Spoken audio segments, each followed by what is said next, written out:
And welcome again. अभी तक हम पढ़ चुके हैं टेंसेस के बारे में, प्रेजेंट टेंस, ठीक है। और प्रेजेंट टेंस में हमने क्या पढ़ा? Simple present tense. आप उसको कहाँ पे यूज़ करोगे, और अगर आप सिंपल प्रेजेंट टेंस के सेंटेंस बनाते हो तो उनका स्ट्रक्चर क्या होना चाहिए। So in case you have missed that video, please go through it again, right. We are continuing from what we have left yesterday, ठीक है। तो आज जो हम टेंस करने वाले, this is the present continuous tense. Present continuous tense. अब इसमें एक वर्ड आ रहा है continuous, right. Many a times we pronounce is that continuous also, pronounce में कोई दिक्कत नहीं है। सो कंटिन्यूअस का मतलब क्या हुआ? कोई भी चीज़ जो लगातार चल रही है। कंटिन्यूअस का मतलब क्या हुआ? Something which is going on without break, बिना ब्रेक के या बिना रुके, ठीक है। कोई भी चीज़ बिना रुके चल रही है उसको हम क्या बोलते हैं? कंटिन्यूअस। निरंतर कोई भी चीज़ चल रही है, that is what we call continuous, right. Many a times we binge watch करते हैं नेटफ्लिक्स पे या कोई भी show, we watch one episode after another continuously, है ना, बिना रुके हम एक के बाद दूसरा एपिसोड देख रहे हैं। So that represents what? Continuity. या वो क्या आपको बता रहा है? कंटिन्यूअस, बिना ब्रेक के या बिना रुके जो हम काम कर रहे हैं उसके लिए we use a word continuous, right. अब क्या आया? Present continuous. तो इसका मतलब क्या हुआ? कोई भी काम जो हम अभी कर रहे हैं लेकिन बिना रुके कर रहे हैं, right. So this is present continuous tense. कौन सा टेंस है ये? Present continuous tense. Now again we will learn about इसका यूज कहाँ कहाँ पे होगा, right. We will learn about the usage of present continuous tense, कि प्रेजेंट कंटिन्यूअस टेंस हम कहाँ पे यूज करेंगे, कब यूज करना चाहिए, right. So the first one is denote action going on at the time of speaking, right। इतना तो जब प्रेजेंट कंटिन्यूअस टेंस का मतलब समझाया वो सबको समझ आ गया होगा कि कोई भी चीज़ जो वर्तमान में चल रही है, anything which is going on right now, ठीक है। प्रेजेंट में कोई चीज़ निरंतर चल रही है, right. When I am speaking right now, so any action that is going on, कोई भी चीज़ जो अभी चल रही है, ठीक है। When I am speaking, at the time of speaking, when an action is going on, उस सेंटेंस को एक्सप्रेस करने के लिए हम क्या यूज करेंगे? Present continuous tense. क्या यूज करेंगे हम? Present continuous tense, right. To denote an action going on at the time of speaking. Example के लिए, ही इज राइटिंग। अभी जब मैं बात कर रही हूं तो कोई एक बच्चा है, वो क्या कर रहा है? लिख रहा है। There must be some of you who are writing down और जॉटिंग डाउन द पॉइंट्स। तो अभी क्योंकि आप ये क्या है, एक एक्शन क्या लगातार चल रहा है, तो वो क्या हुआ? प्रेजेंट कंटिन्यूअस टेंस में आप एक्सप्रेस करोगे, he is writing, right. Two दो students who are jotting down, या फिर जो नोट्स बना रहे हैं वो भी क्या कर रहे हैं? They are also writing something. तो वो किस टेंस में हम एक्सप्रेस करेंगे? प्रेजेंट कंटिन्यूअस टेंस में। दे आर प्लेइंग क्रिकेट, ठीक है। अभी आप घर से थोड़ा बाहर देखते हो कि कुछ बच्चे क्या कर रहे हैं? क्रिकेट खेल रहे हैं या कोई भी मैच खेल रहे हैं, तो वो क्या है? एक्शन है जो चल रहा है। So that is also you will express in word present continuous tense, right. So this was the first usage of present continuous tense, जहाँ पे हमने ये पढ़ा कि कोई भी एक action, when any action is going on at the time of speaking, उस सेंटेंस को हम किस में एक्सप्रेस करते हैं? Present continuous tense, right। So this was the first usage of present continuous tense. Now moving on to denote action part of a regular process। कोई भी एक एक्शन जो एक रेगुलर प्रोसेस का पार्ट है। अब इसका क्या मतलब हुआ? यहाँ पे तो हम बोल रहे हैं कोई भी action, any action which is going on at the time of speaking, लेकिन दूसरे में हम क्या बोल रहे हैं? To denote an action which is not going on at the time of speaking but is a part of a regular process। मतलब अभी जब मैं बोल रही हूँ, अभी कोई एक्शन नहीं हो रहा है, लेकिन हर रोज वो चीज़ एक रेगुलर प्रोसेस पे होती है, मतलब हर रोज वो चीज़ होती है। Say for example, you are sitting in your class, आपको पता है कि सुबह 7:30 बजे आपकी असेंबली होती है, अभी तो नहीं हो रही है, लेकिन you know every morning at 7:30 your assembly is going to take place, ठीक है। हर सुबह 7:30 बजे आपकी असेंबली होती है, अभी नहीं हो रही है, but it is part of what? Regular process, right. So what can you say? Our assembly is conducted at 7:30 in the morning। हर सुबह 7:30 बजे हमारी असेंबली होती है, एंड इट्स प्रिटी ऑब्वियस, अभी नहीं हो रही है, but it is what? It is a part of a regular process. उन चीज़ों को भी अगर आपको एक्सप्रेस करना है, या to denote that kind of action which is not going on at the time of speaking but they are a part of regular process, उनके लिए भी हम किस में यूज़ करते हैं सेंटेंस? प्रेजेंट कंटिन्यूस टेंस में। एग्जाम्पल के लिए, she is learning Spanish. Right now when I am speaking she might not be learning Spanish, ठीक है, अभी नहीं कर रही है वो, लेकिन हर रोज वो एक स्पेनिश क्लास जा रही है और हर रोज वो स्पेनिश धीरे धीरे सीख रही है। तो इस सेंटेंस में हम यही बताना चाह रहे हैं, तो ये क्या, इससे आप क्या मतलब निकालते हो कि it is a part of a regular process, हर रोज रेगुलरली एक चीज की जा रही है। So that is why we will express this sentence in word present continuous tense.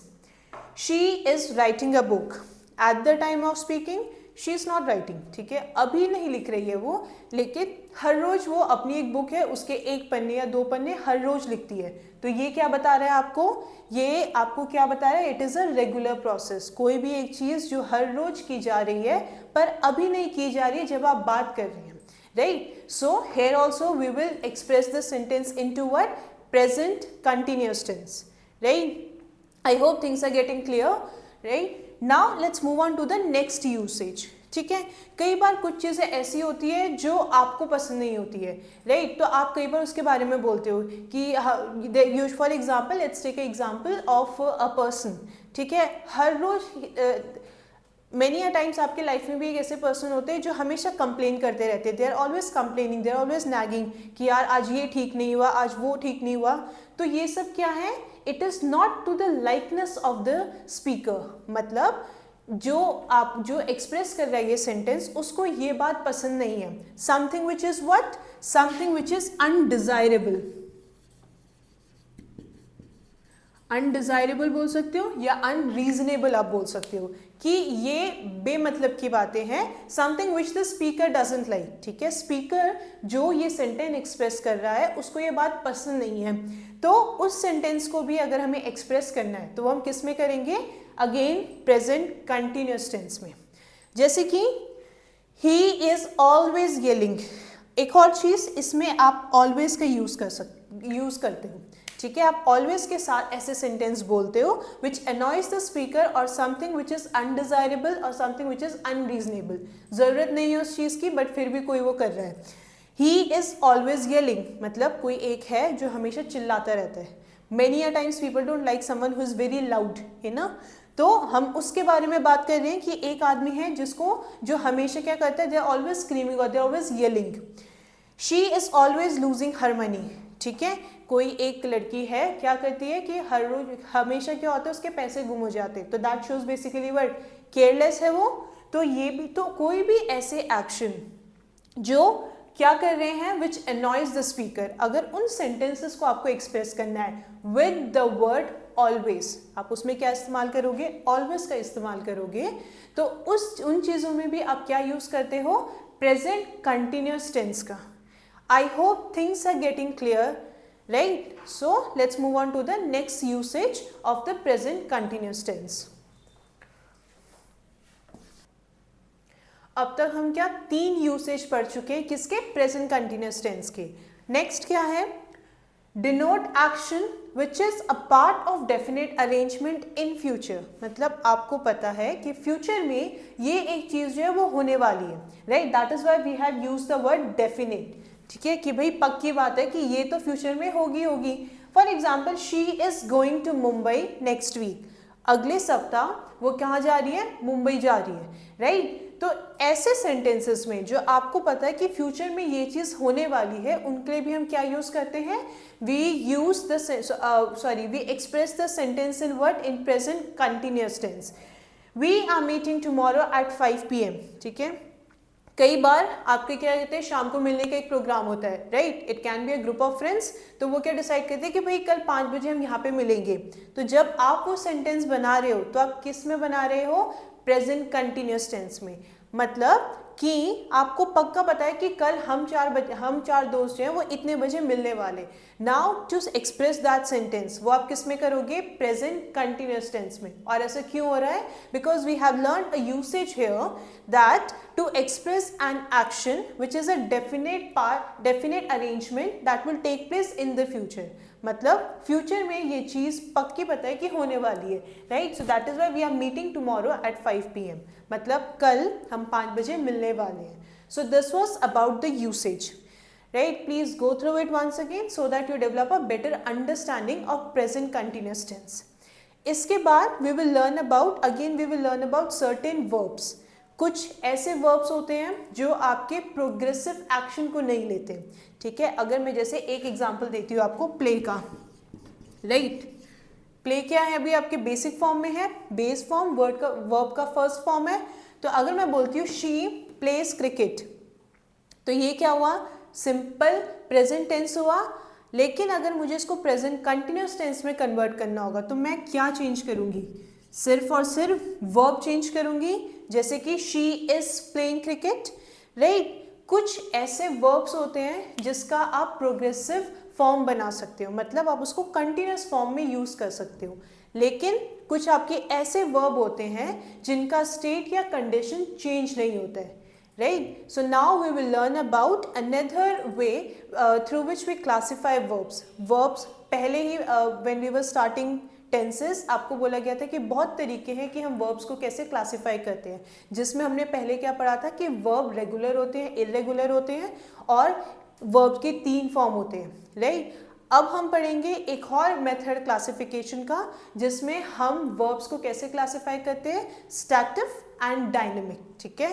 तो now we will learn about what are the different type of verbs, ठीक है। स्टैटिव और डायनेमिक वर्ब क्या होते हैं और कौन कौन से होते हैं आपके, ऐसे कौन से वर्ब हैं जो आप प्रेजेंट कंटिन्यूअस फॉर्म में नहीं यूज करेंगे। Why, because these verbs they do not take the progressive form, ठीक है। ये प्रोग्रेसिव फॉर्म नहीं लेते हैं। प्ले का मैं चेंज कर सकती हूँ, लेकिन कुछ ऐसे वर्ब हैं विच वी विल लर्न कि ये जो है वो चेंज नहीं होते हैं, right. You can not change it simply by adding ing to it. इससे पहले एक थोड़ा सा बैकड्रॉप दिया था वर्ब्स के बारे में कि बहुत तरीके से हम क्लासिफाई करते हैं, जिसमें से एक है स्टैटिव एंड डायनामिक। इससे पहले भी हम क्लासिफिकेशन पढ़ चुके हैं कि हमने वर्ब्स के 3 फॉर्म पढ़े हैं, रेगुलर, इरेगुलर और वर्ब का first form, second form and third form.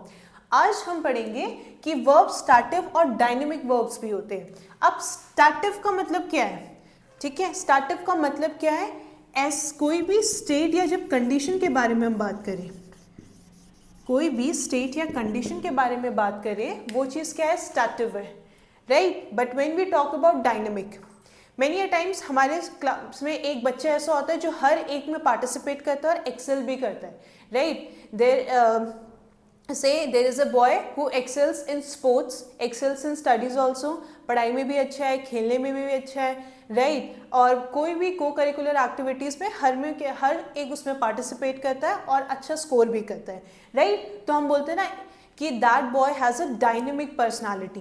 Dynamic personality है, इसका मतलब क्या हुआ कि चेंजिंग, राइट। फिक्सेटेड नहीं है, सिर्फ एक चीज़ में नहीं, हर एक चीज़ में क्या है वो अच्छा है, स्पोर्ट्स हो गया, स्टडीज़ हो गया, anything you name it, right. तो डायनेमिक का मतलब क्या हुआ, समथिंग विच इज चेंजिंग। स्टैटिव का मतलब क्या हो गया, जो स्टेट और कंडीशन जो है जो चेंज नहीं होती है, एक जैसी रहती है। तो अगर हम वर्ब्स की बात करें, स्टैटिव वर्ब की बात करें, ऐसे वर्ब जिनकी स्टेट या कंडीशन जो है चेंज नहीं होती है, राइट। सो स्टैटिव के साथ एक वर्ड याद रखना, अनचेंजिंग।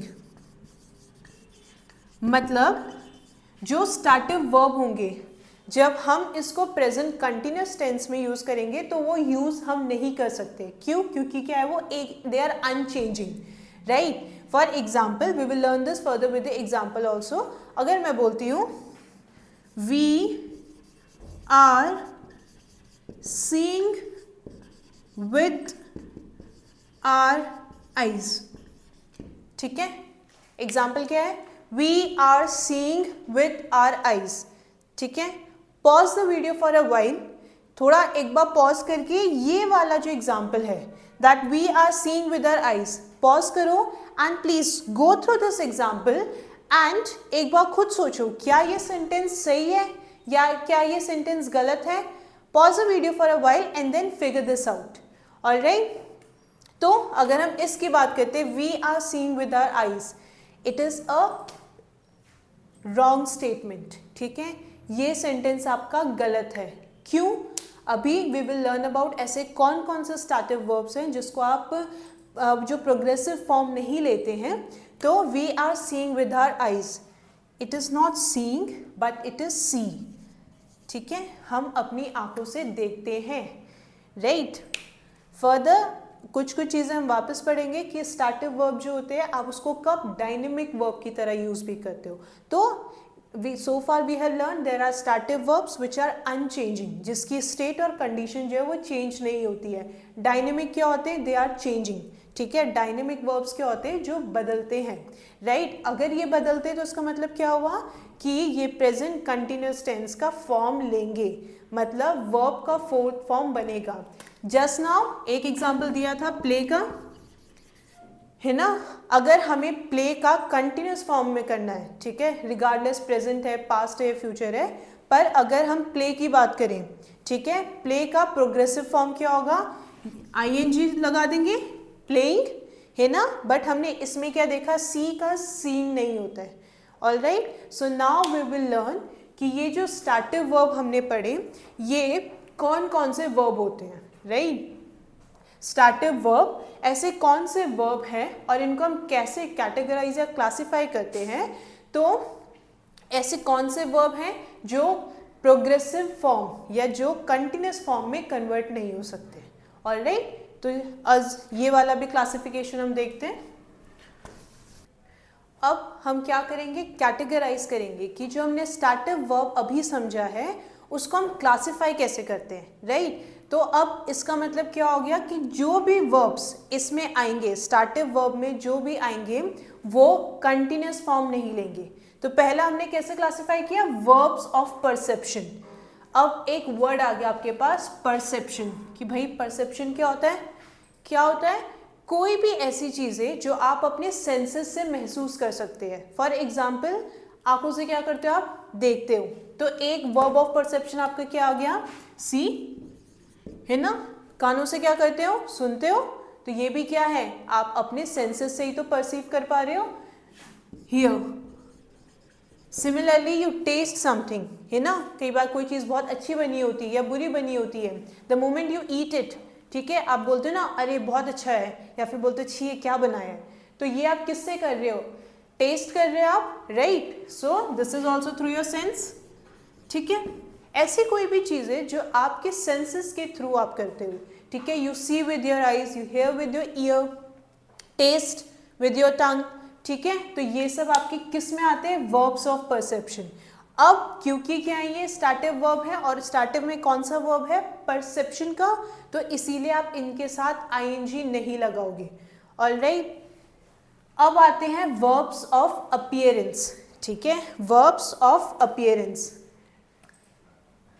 कोई चीज आप कैसे देखोगे? यू लुक एट इट, ठीक है। कई बार आपका when you copy your homework from your friend, तो आपकी टीचर बोलती है ना कि तुम्हारा होमवर्क जो है वो काफ़ी ज़्यादा रिजेंबल करता है, मतलब सेम है। तो ये भी क्या है आपका? वर्ब ऑफ अपीयरेंस, ठीक है। और ये सब स्टार्टिव वर्ब है, तो इसके साथ आप क्या है? आईएनजी फॉर्म नहीं लगाओगे। अभी हम और एक चीज़ पढ़ेंगे कि आप कब आईएनजी फॉर्म या कब स्टार्टिव वर्ब जो है वो डायनेमिक वर्ब में आप लिख सकते हो। Then comes the verbs of emotion, ठीक है। There are numerous emotion that a human goes through, है ना। कभी आप दुखी हो, कभी आप खुश हो, कभी आपको कुछ चीज़ चाहिए, right. So there are number of emotions that a person goes through. अब फॉर एग्जाम्पल आप चाहते हो कि मेरा पेपर क्लियर हो जाए, so that is what it is your desire. आपकी कोई चाहत है कि भाई पेपर क्लियर हो जाए, सो this is what your emotion. तो क्या हुआ? डिज़ायर या फिर वांट, ये सब क्या है? आपके इमोशन है। सिमिलरली हेट या फिर लव, ये सब क्या है? आपके इमोशन। तो ये इमोशन की बात जब आप करते हो तो इसको आप आईएनजी फॉर्म यूज़ नहीं करोगे, ठीक है। कभी आप गुस्से में बोलते हो ना कि, तो आप ये नहीं बोलोगे आई एम हेटिंग यू, है ना, but you will say I hate you, इस तरीके से। तो ये वर्ब क्या हो गए आपके? क्योंकि ये कौन से वर्ब है? स्टार्टिव, और स्टार्टिव में कौन से हैं? Emotion. verbs of emotion. So therefore you will not use the progressive form with these verbs, right? Let's move on to next type, verbs of thinking, right? कोई भी verbs जो कैसे हैं, thinking के लिए यूज करते हैं आप. अब thinking के लिए आप क्या यूज करोगे, कोई भी चीज जो आपके कॉग्निशन में यूज किया जाता है. कॉग्निशन का मतलब क्या हुआ, आपकी मेंटल एबिलिटी.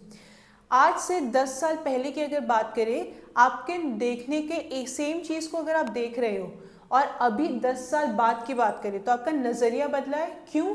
क्योंकि आपकी मेंटल एबिलिटी जो है वो एक्सपैंड हुई है. Now you have seen the word, right? तो ये कोई भी ऐसे वर्ड जो आपके किस में यूज कर रहे हैं, कॉग्निशन में, उसमें वो वर्ब्स कौन से होते हैं, वर्ब्स ऑफ थिंकिंग. ठीक है, ऐसी कोई भी चीज जिसमें आपको मेंटल एबिलिटी चाहिए तो वो आपके क्या हुए, वर्ब्स ऑफ थिंकिंग. जैसे कि आपका हो गया थिंक, है ना, दिमाग से सोच रहे हो आप कोई चीज. ठीक है, that requires what, mental ability. कई बार आपको क्लास में बोला जाता है ना कि सोचो, थोड़ा दिमाग पे जोर दो, तो what you are using your mental ability. आप अपने कॉग्निशन यूज कर रहे हो. तो ये क्या है, आपके वर्ब्स ऑफ थिंकिंग, है ना. कोई चीज आप बहुत बार देखते हो, आप घर में अगर if you will close your eyes, घर में आप बैठे हो, आंखें बंद करके आप अगर अपने रूम को इमेजिन करो, आपको पता है कि कौन सी चीज कहाँ पे है. क्यों? क्योंकि आपने वो चीज इतनी बार देखी है कि आपको याद हो गई है, राइट? सो तो इसमें भी क्या है, आपकी मेंटल एबिलिटी यूज हुई, है ना. तो रिमेंबर, अगर रिमेंबर है तो फॉरगेट भी होगा, कई बार चीजें भूल भी जाते हो आप, राइट? तो ये क्या है, आपके वर्ब्स ऑफ थिंकिंग. ठीक है, अब आता है verbs of position. when we begin the tenses, उसमें आपको verbs का एक छोटा सा एग्जाम्पल दिया था मैंने. उसमें एक वर्ड आया था पोजेशन, है ना. एक वर्ड आया था आपका पोजेशन, और उसमें एक दो चीजें बोली गई थी. एनीथिंग दैट यू पोजेस, उसका मतलब क्या हुआ, ओनरशिप. कोई भी चीज आप ओन करते हो, ठीक है, तो वो क्या दिखाता है, पोजेशन. या फिर किसी भी चीज के ऊपर आपका कंट्रोल है या अथॉरिटी है, तो क्या है वो, possession. For example, I have a house, मेरे पास एक घर है. इसका मतलब क्या हुआ कि भाई ओनरशिप, या मेरे उस घर के ऊपर मेरी अथॉरिटी है. I have a pen, I have a book, I have a bottle, ये सब क्या शो कर रहे हैं, पोजेशन. तो कोई भी चीज जो आपकी ओनरशिप दिखाती है उसको हम क्या बोलते हैं, पोजेशन. अब वर्ड क्या है, वर्ब्स ऑफ पोजेशन. क्या बोला जा रहा है, वर्ब्स ऑफ पोजेशन. तो कौन कौन सी चीजें करेंगी, जैसे कि एक वर्ड खुद पोजेशन हो गया, पोजेस. ठीक है, एक वर्ड खुद हो गया आपका पोजेस. बिलोंग, ठीक है, कई बार किसी की कुछ चीजें खो जाती है तो क्लास में आप दिखाते हो ना ये किसका है, तो बोलते हैं ना दैट बुक और that pen belongs to me. आप क्या दिखा रहे हो उसमें, पोजेशन दिखा रहे हो, ओनरशिप दिखा रहे हो. तो these are the classification of startive verb. और अगर हमने स्टार्टिव की बात की तो क्या आया कि भाई इनकी स्टेट और कंडीशन क्या है, वो चेंज नहीं होती है. एक वर्ड बताया गया था स्टार्टिव के साथ कि स्टार्टिव की जब हम बात करते हैं तो रिमेंबर अ वर्ड अनचेंजिंग. मतलब क्या हुआ कि भाई ये चेंज नहीं होंगे. मतलब कोई एक होता है ना कि भाई वो सिर्फ और सिर्फ पढ़ाई में अच्छा है, या कोई एक है जो सिर्फ और सिर्फ स्पोर्ट्स में अच्छा है, गाने में अच्छा है, डांस करने में अच्छा है, बट दूसरी चीज़ों में नहीं है. तो क्या है वो कि भाई उसकी कंडीशन क्या एक ही जैसी है, वो चेंज नहीं हो रही है. लेकिन हमने एक बच्चे का एग्जांपल दिया कि भाई वो डायनेमिक पर्सनालिटी है उसकी, मतलब चेंजिंग पर्सनालिटी, कि भाई पढ़ाई भी अच्छे से कर रहा है, हर एक चीज़ अच्छे से कर रहा है. तो स्टार्टिव के साथ always remember one word which is unchanging, मतलब बदल नहीं रहा है वो.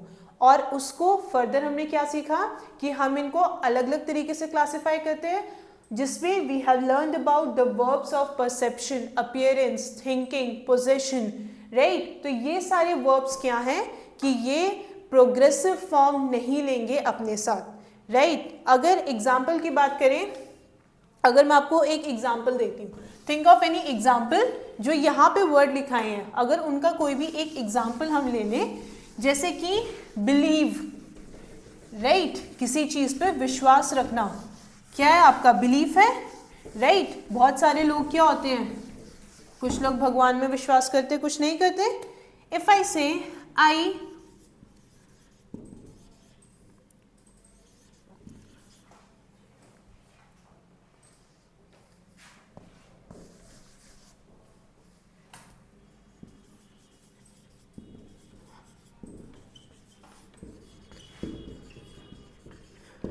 इफ आई से आई बिलीविंग इन गॉड, क्या ये स्टेटमेंट सही है?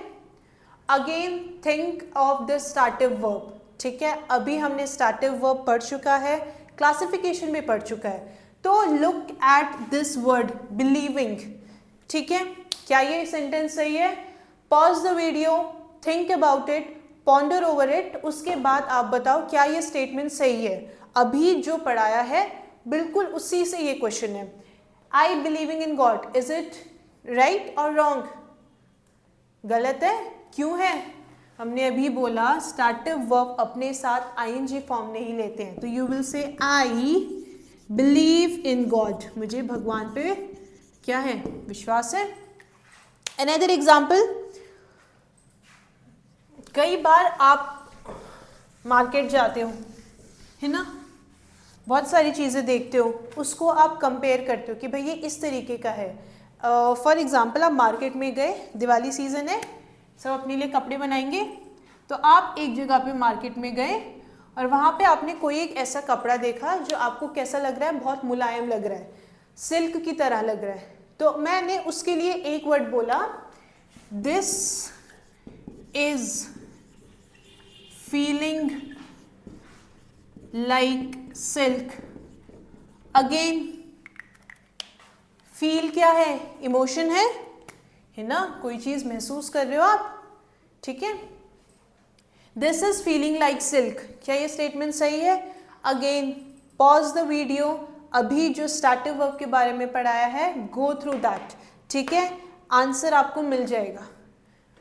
This is feeling like silk गलत है, क्यों? क्योंकि फील की बात कर रही हूं मैं, तो मैं क्या बोलूंगी? This feels like silk, stative verb है इसीलिए प्रोग्रेसिव एक्शन वो अपने साथ नहीं लेगा। Alright, these are the small details that one must keep in mind when you are making the present continuous tense, ठीक है। प्रेजेंट कंटिन्यूस टेंस का जब आप सेंटेंस बना रहे हो, ये छोटी छोटी चीज़ें हैं, ठीक है। कई बार आपके जो स्पॉट द एरर वाले क्वेश्चन आते हैं, स्पॉट द एरर वाले क्वेश्चन में भी आपको कुछ ऐसे स्टार्टिव वर्ब दिए हैं जो आप आईएनजी फॉर्म में उन्होंने दे रखा है, बट बिकॉज यू नो कि स्टार्टिव वर्ब आईएनजी फॉर्म नहीं लेते हैं, तो it becomes easier for you to spot the error, where lies the mistake, ठीक है, वो आपको स्पॉट करना ईजी हो जाता है। तो this feels like silk is the right statement, जबकि पहला स्टेटमेंट क्या आपका गलत है, ये वाला सही है, राइट। अब तक हमने क्या पढ़ लिया कि भाई स्टार्टिव जो है अपने साथ आईएनजी फॉर्म नहीं लेता है। नाउ वी विल लर्न कि कब आप स्टार्टिव चीज वर्ब को किस में कन्वर्ट करोगे? डायनेमिक वर्ब, ठीक है। इसमें दो चीजें याद रखना, एक तो है आपका परमानेंट और टेम्परेरी, है ना। कई बार आप मार्केट में जाते हो, परमानेंट मार्कर लेके आ जाते हो, तो इसका मतलब क्या है कि भैया आप मिटाओगे, मिटेगा नहीं। टेम्परेरी का मतलब क्या है कि भाई कुछ टाइम के लिए है और इसके बाद वो स्टेट जो है वो नहीं रहेगी। तो again the example, we see with our eyes, हम आंखों से देखते हैं, right, we see with our eyes. अब इसमें हमने क्या भाई ये स्टेटमेंट कैसा है? परमानेंट नेचर का है। ऐसा तो नहीं हो ना कि ह्यूमन कितने आज से 100 साल 200 साल बाद हम क्या अपनी आंखों से देखना बंद कर देंगे, है ना। This is something of what? Permanent nature. तो यहाँ पे क्या शो कर रहा है ये चीज़ कि भाई ये चीज़ क्या है? परमानेंट नेचर की है। आज से 10 साल बाद भी अगर मैं लोगों को बोलूँगी तो लोग अपनी आंखों से ही देखेंगे, तो ये क्या है आपका? परमानेंट नेचर का है। So that is why the stative verb, जो आपका स्टार्टिव वर्ब है सी, उसका हम सीइंग यूज नहीं करेंगे, बट इसीलिए इसने अपने साथ आईएनजी फॉर्म यूज नहीं किया। लेकिन एक और एग्जांपल मैं आपको देती हूं, I am seeing the teacher tomorrow. Tomorrow की स्पेलिंग, ठीक है, इसमें बहुत गलती करते हैं, इट्स ऑलवेज 1M, 2M नहीं आते यहाँ पे, ठीक है। I am seeing the teacher tomorrow, इस स्टेटमेंट का मतलब क्या है कि भाई कल मैं टीचर को मिलूंगी या मैं टीचर को देखूंगी, ठीक है, मोर ओवर सेंस क्या बना रहा है कि भाई कल टीचर से मिलूंगी मैं। अब यहाँ पे अभी तक हम क्या बोल रहे हैं कि स्टार्टिव वर्ब जो है वो अपने साथ आईएनजी फॉर्म नहीं लेता है, पर उसके साथ एक और स्टेटमेंट आपको बोला गया है कि स्टार्टिव वर्ब आईएनजी फॉर्म तो लेगा, लेकिन कब लेगा वो, जब कोई चीज़ जो है वो आपकी टेम्पररी नेचर की है। मतलब यहाँ पे जो स्टार्टिव वर्ब था सी, जो स्टार्टिव वर्ब था सी, यहाँ पे क्या है वो डायनेमिक वर्ब की तरह वो परफॉर्म कर रहा है। क्यों? क्योंकि ये एक्शन क्या है, टेम्पररी नेचर का है ना, टेम्पररी नेचर का है।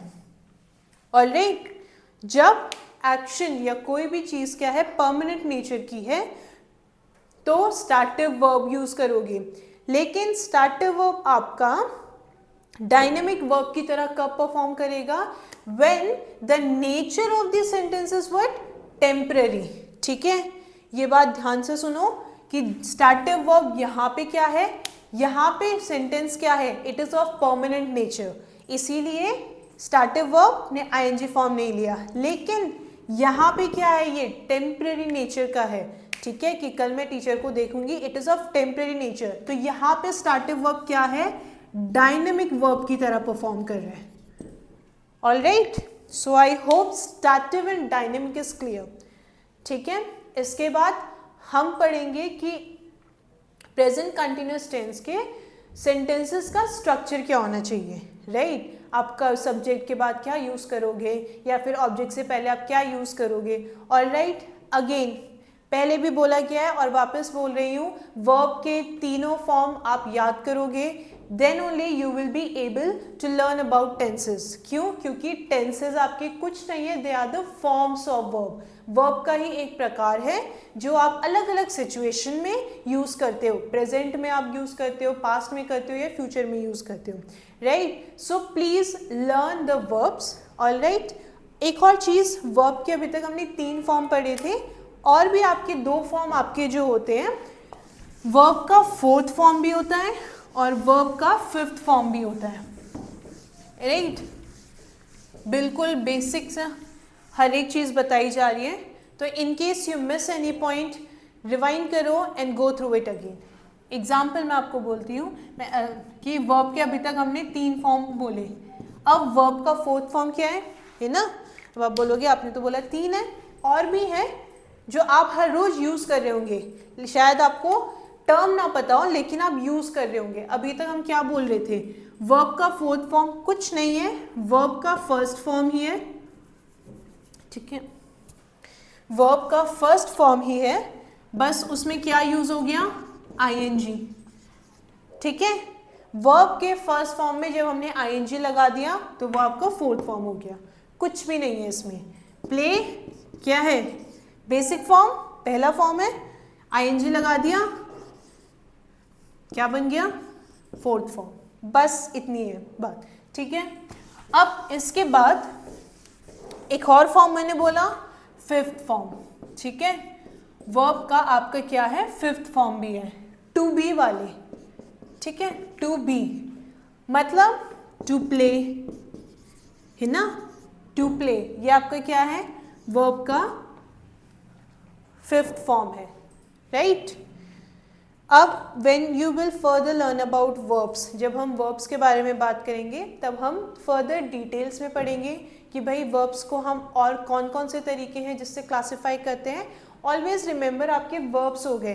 अब इतना ज़्यादा पोर्शन आपका क्यों आ रहा है वर्ब्स का, क्योंकि टेंसेस क्या है, हमने शुरू में ही पढ़ा कि भाई टेंसेस क्या है, आपके फॉर्म्स ऑफ वर्ब हैं, और आपको 3 एग्जाम्पल भी दिखाए थे जहाँ पे डिफरेंट फॉर्म्स यूज़ किए गए थे।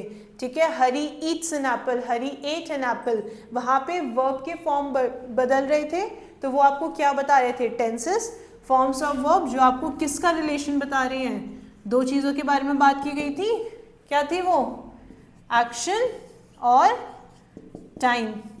Alright, so this was few details about the verb. अभी तक हमने स्टार्टिव पढ़ा। ठीक है, स्टार्टिव को हम क्लासीफाई कैसे करते हैं, और ये हैं जो अपने साथ प्रोग्रेसिव फॉर्म नहीं लेते हैं। ठीक है, they do not admit to the progressive form. Alright, अब हम क्या पढ़ेंगे, now we will learn about the structure. ठीक है, अगर आपको प्रेजेंट टेंस के क्या बनाने हैं, आपको स्ट्रक्चर बनाने हैं, सॉरी प्रेजेंट कंटिन्यूस टेंस के आपको सेंटेंस बनाना है, तो भाई उसका स्ट्रक्चर क्या होगा। ठीक है, आप इंडिया का मैप बनाते हो तो भाई ऐसा तो है नहीं कि आप कुछ भी बना दोगे, एक पर्टिकुलर स्ट्रक्चर है। स्टेंसिल्स पहले यूज की जाती थी, है ना, तो क्या होता था भाई, वेल डिफाइंड बाउंड्रीज होती थी। तो कोई भी चीज़ अगर आपको करनी है, आप हमेशा एक क्या बनाते हो, एक फ्रेमवर्क होता है उसका। तो इसी में हम क्या यूज़ करेंगे प्रेजेंट कंटिन्यूस टेंस में, कि भाई किस स्ट्रक्चर पे ये सेंटेंस बनते हैं, that also we will learn now. Alright, but before that और छोटी मोटी डिटेल्स हैं कि अगर मैं एक होता है आपका ऑक्सिलरी वर्ब। ऑक्सिलरी वर्ब कुछ नहीं होता है, जो आपके मेन वर्ब होते हैं वो उसको एक्सप्रेस करने में हेल्प करता है। ठीक है, बी के जो भी आपके फॉर्म है, इज हो गया, एम हो गया और आर हो गया, ये तीन। ठीक है, अब ये तीन क्योंकि प्रेजेंट की बात कर रहे हैं इसीलिए आप इन तीनों का यूज करोगे। प्रेजेंट कंटिन्यूस में इसको यूज करना पड़ता है आपको वर्ब का फोर्थ फॉर्म से पहले, राइट। अब आप ये किस किस के साथ यूज करोगे, अगर मैं आपको आई की बात करती हूँ, ठीक है, अगर मैं आई की बात करती हूँ, आई के साथ क्या यूज करते हो, एम, है ना, एम ही यूज करते हो या कुछ और, एम यूज कर रहे हैं आप। ठीक है, यू की बात करती हूँ मैं, यू, वी, दे, या फिर कोई भी आपका प्यूरल नाउन।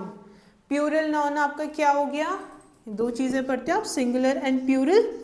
ठीक है, जो एक से ज्यादा की बात की जा रही है, राइट। उसके साथ आप क्या करते हो, यू के साथ आप क्या यूज करोगे, आर।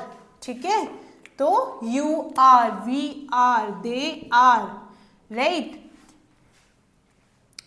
और फिर क्या आता है आपका, ये आपके सब्जेक्ट्स हैं, ऑलराइट, ये आपके सब्जेक्ट है और ये आपका क्या है, these are the auxiliary verbs. Be के जो आपके तीन फॉर्म आप किस में यूज कर रहे हो, कौन से टेंस में, कंटिन्यूअस टेंस में, प्रेजेंट कंटिन्यूअस टेंस में, राइट। फिर उसके बाद आता है आपका he, she, it, he, she, it, third person, उसके साथ क्या यूज करते हो, is, he is, she is, it is. और एक और चीज होती है, अगर यहाँ पे प्लूरल नाउन आ गया तो क्या बचा, सिंगुलर नाउन। तो ये क्या हुआ आपका, सिंगुलर नाउन के साथ भी आप किसका यूज करते हो, इज का यूज करते हो, ऑलराइट। तो ये बिल्कुल बेसिक था। तो now that we have learn कि हम ऑक्सिलरी वर्ब कौन से उसके साथ यूज करेंगे, तो now we will move on to the structure.